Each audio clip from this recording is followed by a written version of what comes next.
Study studio with Mohammad Farooq के पैसे। अस्सलाम वालेकुम। Physics grade 9 unit number 3 dynamics 1 का क्वेश्चन लॉन्ग क्वेश्चन नंबर 12 जो है वो मैं आपके साथ डिस्कस करूँगी। इस क्वेश्चन में हमें पूछा गया state and proof Newton second law of motion in terms of momentum. Momentum के टर्म्स में हमने Newton second law of motion को जो है वो हमने जो है वो प्रूव करना है और स्टेट करना है। इसका हम आंसर देखते हैं। फर्स्ट ऑफ ऑल हमारे पास क्या है, Newton second law of motion in terms of momentum.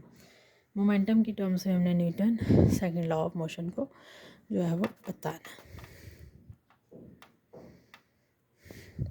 When a force act on a body, जब भी कोई फोर्स लगती है किसी भी बॉडी पे, इट प्रोड्यूसेस एन एक्सेलरेशन, उससे क्या होती है, एक्सेलरेशन पैदा होती है बॉडी में, and will be equal to rate of change in momentum. इसी तरह जो होता है वो किसके बराबर हो जाती है, momentum, change in momentum of the body के। Consider a body of mass M, एक बॉडी हम कंसीडर करते हैं जिसका मैस एम है, मूविंग विद इनिशियल वेलोसिटी, जो किसी इनिशियल वेलोसिटी के साथ मूव कर रही है v i. Let a force act, उस पर एक फोर्स लगी है विच प्रोड्यूस, जिससे क्या हुआ है वो जो इसमें एक्सेलरेशन प्रोड्यूस हुई है।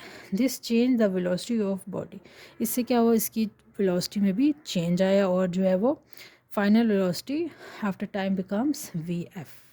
और इससे जो है जब वेलोसिटी में चेंज आया तो इसमें हमारे पास जो है वो वी एफ बन गया। If p i and p f be initial momentum and final momentum, और पी आई और पी एफ जो क्या है वो मोमेंटम, एक इनिशियल और एक क्या है फाइनल मोमेंटम लग रही है इस पर। और इसको हम कैसे लिखेंगे कि हमारे पास according to second law of motion हमारे पास इनिशियल मोमेंटम लग रही है वो किसके इक्वल है, मैस और इनिशियल जो वेलोसिटी है, और फाइनल जो मोमेंटम है वो किसके इक्वल है, mass in multiply by final velocity. तो ये हमारे पास जो है second law of motion according to the momentum जो है ये हमारे पास ये बन जाता है। अब इसको हम चेंज करेंगे। अब हमारे इसमें देखें change in momentum is equal to final momentum minus initial momentum. हम इनमें से जो है इसको माइनस करेंगे तो हमारे पास जो है वो Newton second law of motion कैसे बनेगा हमने ये बताना है।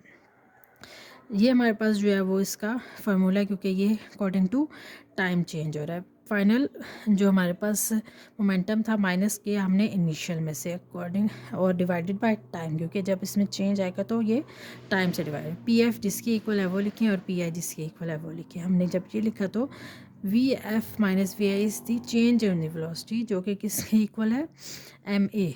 जब चेंज इन वेलोसिटी आएगा तो वो जो है वो फोर्स की इक्वल है। तो फोर्स के इक्वल क्या है, मैस हुआ इनटू एक्सेलरेशन।